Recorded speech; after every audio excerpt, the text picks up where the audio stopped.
Thrift by Samuel Smiles. Improvidence. The man who has a wife and children has given hostages to fortune. Lord Bacon.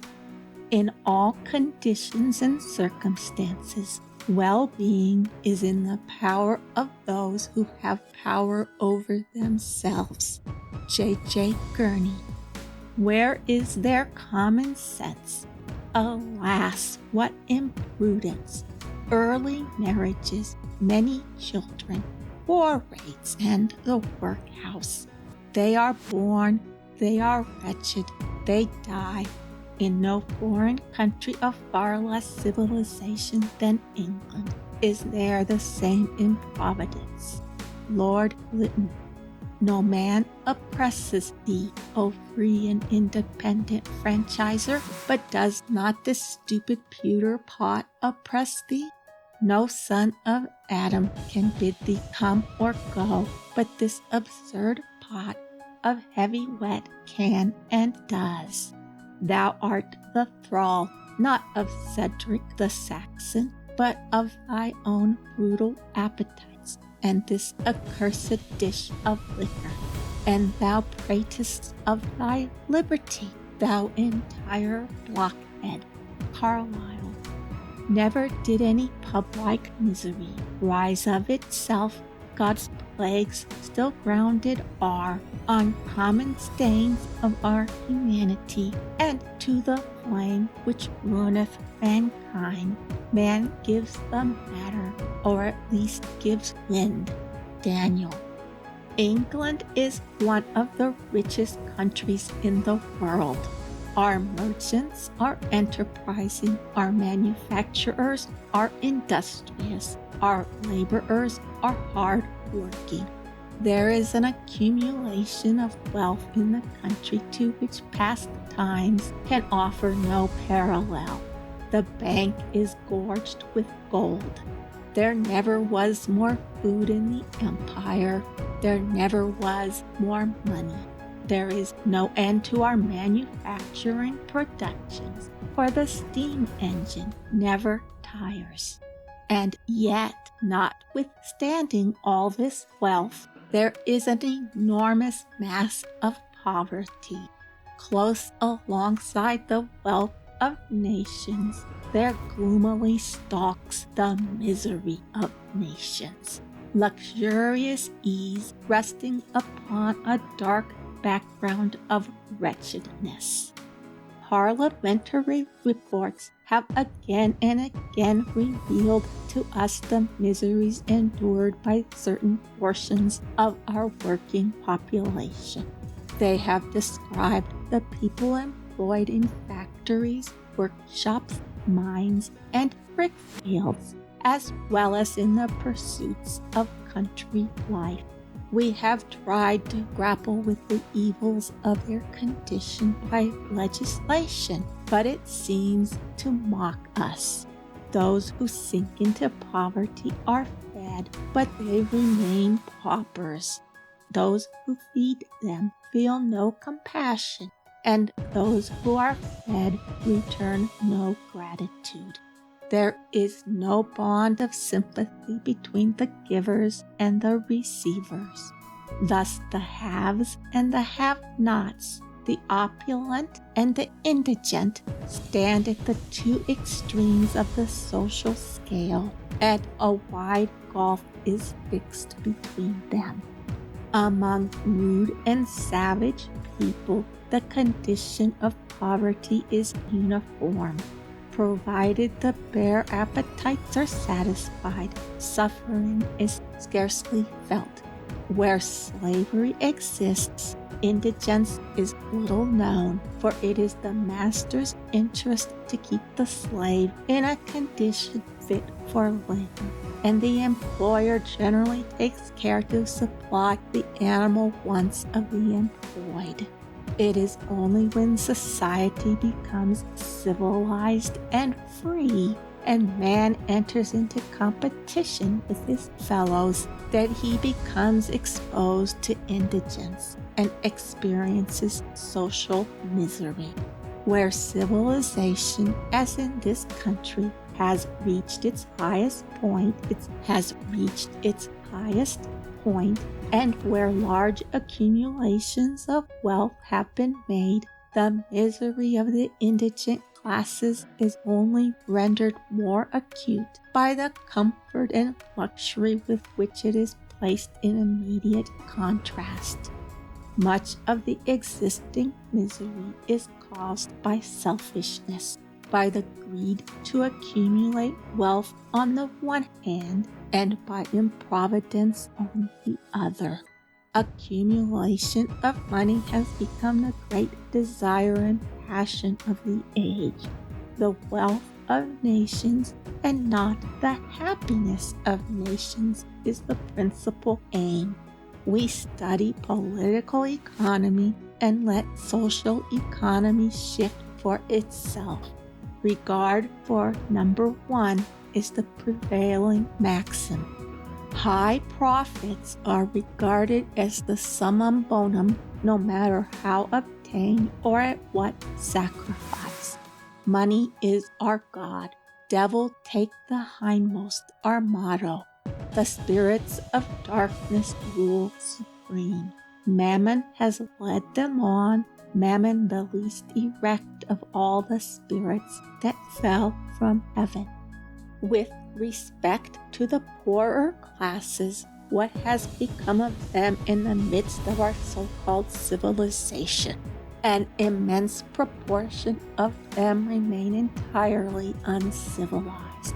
Though living in a Christian country, Christianity has never reached them. They are as uncivilized and unchristianized as the Trinobantes were at the landing of Julius Caesar about 1900 years ago. Yet these uncivilized people live in our midst. St. James's and St. Giles's lie close together. In the parks of London, you may see how gold is worshipped. In the East End of London, you may see to what depths human misery may fall. They work, eat, drink, and sleep. That constitutes their life. They think nothing of providing for tomorrow or for next week or for next year. They abandon themselves to their sensual appetites and make no provision whatever for the future. The thought of adversity or of coming sorrow or of the helplessness that comes with years and sickness never crosses their minds. In these respects, they resemble the savage tribes who know no better and do no worse. Like the North American Indians, they debase themselves by the vices which accompany civilization, but make no use whatever of its benefits and advantages. Captain Perry found the Eskimo near the North Pole as uncivilized as the miserable creatures who inhabit the dens of our great cities. They were, of course, improvident, for, like savages generally, they never save. They are always either feasting or famished. When they found a quantity of whale's blubber, they would eat as much of it as they could and hide the rest. Yet their improvidence gave them no concern. Even when they had been without food or fuel for days together, they would be as gay and good-humored as usual. They never thought of how they should be provided for tomorrow. Saving for the future forms no part of the savage economy. Amongst civilized peoples, cold is said to be the parent of frugality. Thus, the northern nations of Europe owe a portion of their prosperity to the rigor of their climate. Cold makes them save during summer to provide food, coal, and clothing during winter. It encourages house building and housekeeping. Hence, Germany is more industrious than Sicily, Holland and Belgium, then Andalusia, North America and Canada, then Mexico. When the late Edward Denison, MP for Newark, with unexampled self-denial, gave up a large portion of his time and labor to reclaim the comparatively uncivilized population of the East End of London, the first thing he did was to erect an iron church of 2 stories, the lower part of which was used as a school and lecture room, and also as a club where men and boys might read, play games, and do anything else that might keep them out of the drinking houses. "What is so bad in this quarter," said Mr. Denison, "is the habitual condition of this mass of humanity, its uniform mean level, the absence of anything more civilizing than a grinding organ to raise the ideas beyond the daily bread and beer, the utter want of education, the complete indifference to religion, with the fruits of all this, improvidence, dirt and their secondaries, crime and disease. There is no one to give a push to struggling energy, to guide aspiring intelligence, or to break the fall of unavoidable misfortune.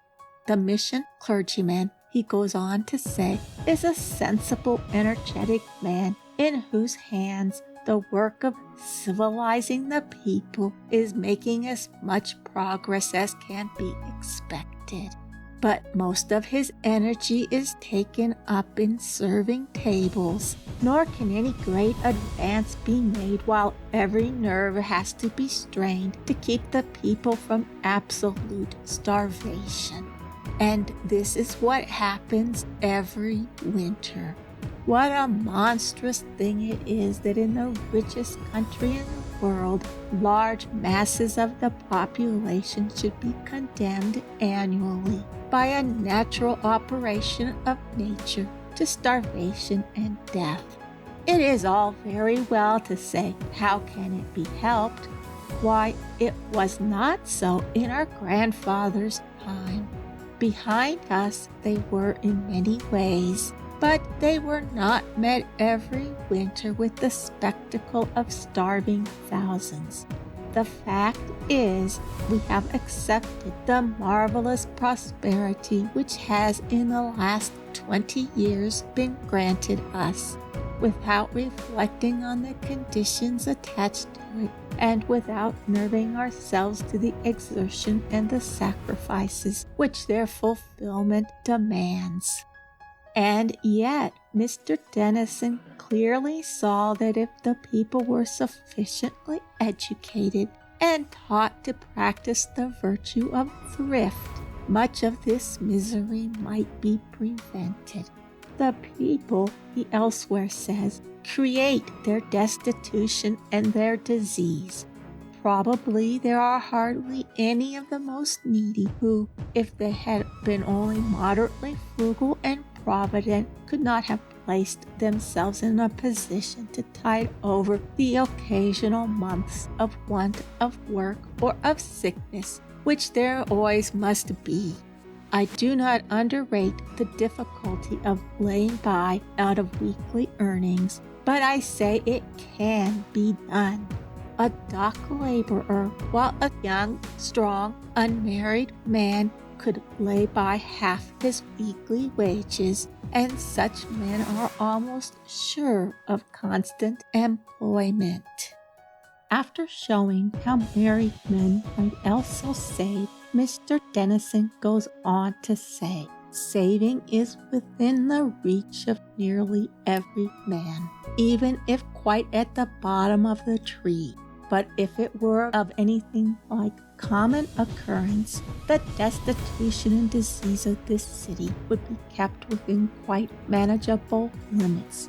And this will take place. I may not live to see it, but it will be within 2 generations. For unfortunately, this amount of change may be effected without the least improvement in the spiritual condition of the people. good laws energetically enforced with compulsory education, supplemented by gratuitous individual exertion, which will then have a much reduced field and much fairer prospects, will certainly succeed in giving the mass of the people so much light as will generally guide them into so much industry and morality as is clearly conducive to their bodily ease and advancement in life. The difference in thriftiness between the English workpeople and the inhabitants of Guernsey is thus referred to by Mr. Denison. The difference between poverty and pauperism is brought home to us very strongly by what I see here. In England, we have people faring sumptuously while they are getting good wages, and coming on the parish paupers the moment those wages are suspended. Here, people are never dependent upon any support but their own, but they live of their own free will in a style of frugality which a landlord would be hooted at for suggesting to his cottagers. We pity Hodge, reduced to bacon and greens, and to meat only once a week. The principal meal of a Guernsey farmer consists of soup à la graisse, which is, being interpreted, cabbage and peas stewed with a little dripping. This is the daily dinner of men who own perhaps 3 or 4 cows, a pig or 2, and poultry. But the produce and the flesh of these creatures they sell in the market, investing their gains in extension of land or stock or in quarters, that is, rent charges on land, certificates of which are readily bought and sold in the market. Footnote: Letters and other writings of the late Edward Denison, M.P., pages 141-142. End of footnote. Mr. Denison died before he could accomplish much. He was only able to make a beginning. The misery arising from improvidence, which he so deeply deplored, still exists, and is even more widely spread. It is not merely the artisan who spends all that he earns, but the classes above him, who cannot plead the same excuse of ignorance. Many of what are called the upper classes are no more excusable than the lower. They waste their means on keeping up appearances and in feeding folly, dissipation, and vice. No one can reproach the English workman with want of industry. He works harder and more skillfully than the workmen of any other country, and he might be more comfortable and independent in his circumstances were he as prudent as he is laborious. But improvidence is unhappily the defect of the class. Even the best paid English workmen, though earning more money than the average of professional men, still, for the most part, belong to the poorer classes because of their thoughtlessness. In prosperous times, they were not accustomed to make provision for adverse times, and when a period of social pressure occurs, they are rarely found more than a few weeks ahead of positive want. Hence, the skilled workman, unless trained in good habits, may exhibit no higher a life than that of the mere animal, and the earning of increased wages will only furnish him with increased means for indulging in the gratification of his grosser appetites. Mr. Ch.3 says that during the cotton famine, families trooped into the relief rooms in the most abject condition, whose previous aggregate wages exceeded the income of many curates, as had the wages of many of the individual workmen. Footnote: Address on Economy and Trade by Edwin Ch.3, C.B., page 22. End of footnote. In a time of prosperity, working people feast, and in a time of adversity, they clam. Their earnings, to use their own phrase, come in at the spigot and go out at the bumhole. When prosperity comes to an end and they are paid off, they rely upon chance and providence, the providence of the improvident. Though trade has invariably its cycles of good and bad years, like the lean and fat kind in Pharaoh's dream, its bursts of prosperity, followed by glut, panic, and distress, the thoughtless and spendthrift take no heed of experience and make no better provision for the future. Improvidence seems to be one of the most incorrigible of faults. There are whole neighborhoods in the manufacturing districts, says Mr. Baker in a recent report, where not only are there no savings worth mentioning, but where within a fortnight of being out of work, the workers themselves are starving for want of the merest necessaries. Not a strike takes place, but immediately the workmen are plunged in destitution. Their furniture and watches are sent to the pawn shop, whilst deplorable appeals are made to the charitable, and numerous families are cast upon the poor rates. This habitual improvidence, though of course there are many admirable exceptions, is the real cause of the social degradation of the artisan. This too is the prolific source of social misery. But the misery is entirely the result of human ignorance and self-indulgence. For though the Creator has ordained poverty, the poor are not necessarily, nor as a matter of fact, the miserable. Misery is the result of moral causes, most commonly of individual vice and improvidence. The Reverend Mr. Norris, in speaking of the habits of the highly paid miners and iron workers of South Staffordshire, says, "Improvidence is too tame a word for it. It is recklessness. Here, young and old, married and unmarried, are uniformly and almost avowedly self-indulgent spendthrifts. One sees this reckless character marring and vitiating the nobler traits of their nature. Their gallantry in the face of danger is akin to foolhardiness. Their power of intense labor is seldom exerted except to compensate for time lost in idleness and revelry. Their readiness to make gatherings for their sick and married comrades seems only to obviate the necessity of previous saving. Their very creed, and after their sort, they are a curiously devotional people holding frequent prayer meetings in the pits, often degenerates into fanatical fatalism. But it is seen far more painfully and unmistakably in the alternate plethora and destitution between which, from year's end to year's end, the whole population seems to oscillate. The prodigal revelry of the reckoning night, the drunkenness of Sunday, the refusal to work on Monday and perhaps Tuesday, and then the untidiness of their home towards the latter part of the 2 or 3 weeks which intervene before the next payday, their children kept from school, their wives and daughters on the pit bank, their furniture in the pawn shop, the crowded and miry lanes in which they live, their houses often cracked from top to bottom by the crowning in of the ground, without drainage or ventilation or due supply of water.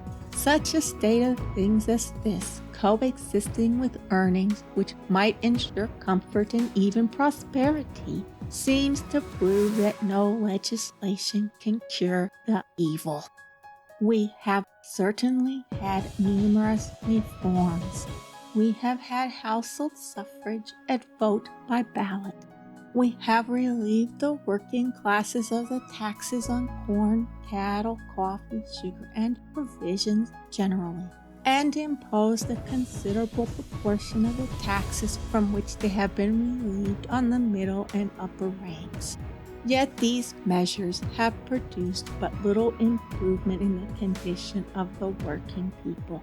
They have not applied the principle of reform to themselves. They have not begun at home. Yet the end of all reform is the improvement of the individual. Everything that is wrong in society results from that which is wrong in the individual. When men are bad, society is bad.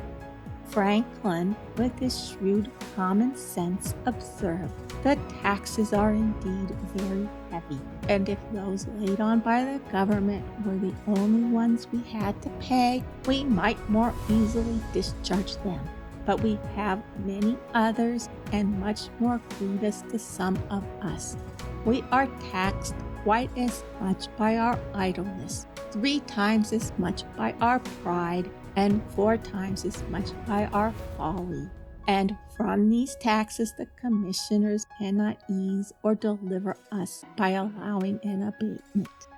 Lord John Russell once made a similar statement to a body of working men who waited upon him for the purpose of asking relief from taxation.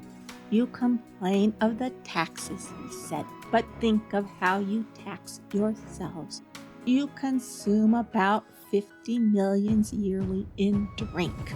Is there any government that would dare to tax you to that extent? You have it in your own power greatly to reduce the taxes, and that without in any way appealing to us. Complaining that the laws are bad and that the taxes are heavy will not mend matters. Aristocratic government and the tyranny of masters are nothing like so injurious as the tyranny of vicious appetites. Men are easily led away by the parade of their miseries, which are for the most part voluntary and self-imposed, the results of idleness, thriftlessness, intemperance, and misconduct. To blame others for what we suffer is always more agreeable to our self-pride than to blame ourselves. But it is perfectly clear that people who live from day to day without plan, without rule, without forethought, who spend all their earnings without saving anything for the future, are preparing beforehand for inevitable distress. To provide only for the present is the sure means to sacrificing the future. What hope can there be for a people whose only maxim seems to be, "Let us eat and drink, for tomorrow we die"? All this may seem very hopeless, yet it is not entirely so. The large earnings of the working classes is an important point to start with. The gradual diffusion of education will help them to use and not abuse their means of comfortable living. The more extended knowledge of the uses of economy, frugality, and thrift will help them to spend their lives more soberly, virtuously, and religiously. Mr. Denison was of opinion that much of this might be accomplished within 2 generations. Social improvement is always very slow. How extremely tardy has been the progress of civilization. How gradually have its humanizing influences operated in elevating the mass of the people. It requires the lapse of generations before its effects can be so much as discerned, for a generation is but a day in the history of civilization. It has cost most nations ages of wars before they could conquer their right of existence as nations. It took 4 centuries of persecutions and martyrdoms to establish Christianity, and 2 centuries of civil wars to establish the Reformation. The emancipation of the bondsman from feudal slavery was only reached through long ages of misery. From the days in which our British progenitors rushed to battle in their war paint, or those more recent times when the whole of the laboring people were villains and serfs, bought and sold with the soil which they tilled, to the times in which we now live. How wide the difference, how gratifying the contrast. Surely it ought not to be so difficult to put an end to the satanic influences of thriftlessness, drunkenness, and improvidence. End of section 3.